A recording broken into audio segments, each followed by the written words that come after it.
குடிசையிலே கொஞ்ச காலம் தங்கி பாருலே கூரையின் ஓட்டை வீரி செல்வாடி நட்சத்திரம் எண்டி பாருலே கூவும் செல்போனின் நச்சரிப்பை அணைத்து கொஞ்சம் செல்வண்ணின் உச்சரிப்பை கேட்போ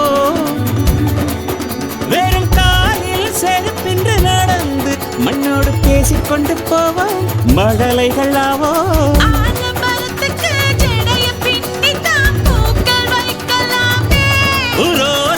ஐயனாரிடம் கத்தி வாங்கித்தான் பென்சில் சீவலாமே